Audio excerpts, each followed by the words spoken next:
आता आपल्या आवडत्या मालिकेचे संपूर्ण भाग मालिका प्रसारित झाल्यानंतर लगेचच पाहू शकता फक्त सन नेक्स्ट वर. भारतातील प्रेक्षकांसाठी मोफत सेवा. मामा यशवर्धन साहेब, ऍज अ लेकरू म्हणून या कोरोनाला घेऊन चला. तू इथे का आलास? ऍज अ कार्यकर्ता म्हणून मी घरात नेहमीप्रमाणे सोशल वर्क करायला गेलेलो असताना शोभा मॅडम मला म्हणाल्या की साक्षात तुम्ही माझ्या देवाला इथे भेटायला आलेले आहात. देव? हा, साक्षात रावसाहेब. अबे तो कधीपासून तुझा देव झाला बे? माझ्यासारख्या गोरगरिबांच्या नवसाला पावतो हे कळल्यापासून. तुम्ही पण त्यांनाच नमस्कारायला चाललात काय? अरे ते महत्वाचं नाही ना. महत्वाचं हे आहे की प्रिन्स तुझा देव असताना तू इथं काय करून राहिला? ते आहेच, मी कुठं नाही बोललो. प्रिन्स बॉसना कोंडून ठेवल्यापासून त्यांचं तेज कमी झालंय. नीट त्यांच्यासाठी दिवाबत्ती आरती सुद्धा करता येत नाही. ऍज अ कार्यकर्ता म्हणून आमच्यासारख्या कार्यकर्त्यांच्या कधी कधी भावना तरी समजून घेत जा ना. जिथे भक्ती नाही तिथे शक्ती नाही, जिथे शक्ती नाही तिथे युक्ती नाही, जिथे युक्ती नाही तिथे मुक्ती नाही, आणि जिथे मुक्ती नाही तिथे. बस झालं तुझं तत्वज्ञान. ठीक आहे, डायरेक्ट मुद्द्याच बोलतो ना. बघा, बॉसची अवस्था आपल्याला सगळ्यांनाच माहिती आहे. क्राईमच्या बाबतीत ते सायलेंट मोडवर गेल्यापासून माझी फक्त रिंगच वाजते. आता आधीसारखं एकाच वेळी व्हायब्रेट आणि व्हायलेंट होता येत नाही. ऍज अ कार्यकर्ता म्हणून हे माझ्यासाठी धोकादायकच आहे ना. अशा वेळी पक्ष बदलता येत नसेल तर निष्ठा तर बदलू शकतो ना.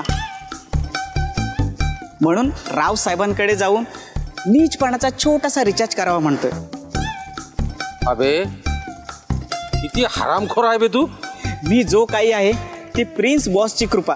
चला आता आज जायला निघायचं का? चला.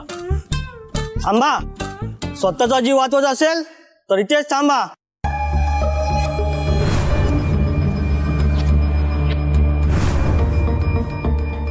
घांटी आहे तो, निर्दयी आहे, पापी आहे, पापी. तोडतो, मोडतो, झोडतो आणि डोक्यात दगड घालून डोकं सुद्धा फोडतो. अजूनही वेळ गेलेली नाही, मागे फिरा. रावसाहेबाचा खास माणूस आहे तो. एकदा कामाच्या गडबडीत त्याचा पाय रावसाहेबाला लागला आणि पायानं पडताच तो तसाच निघून गेला. मग काय, रावसाहेबांनी याचा पायच टाकला ना मोडून. तेव्हापासून हिंडतोय इकडे तिकडे भूतासारखा. ऍज अ कार्यकर्ता म्हणून मी फक्त नीचपणाचा रिचार्ज करायला आलो होतो, पण इथं तर पूर्ण कॉम्बो पॅक आहे. 399च्या नीचपणाच्या रिचार्जवर 1000चा विकृतपणा फ्री. चला लवकरात लवकर आपल्या देवाची भेट घेऊया.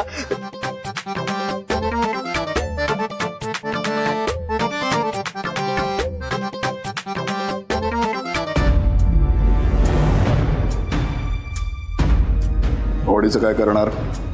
पॅक करायला सांगितली आहे, डायरेक्ट स्मशाना डिलिव्हरी. त्यांना जे काही रडून घ्यायचंय ना त्यांच्या घरी परस्पर रडून घ्यायला सांगणार. गुड.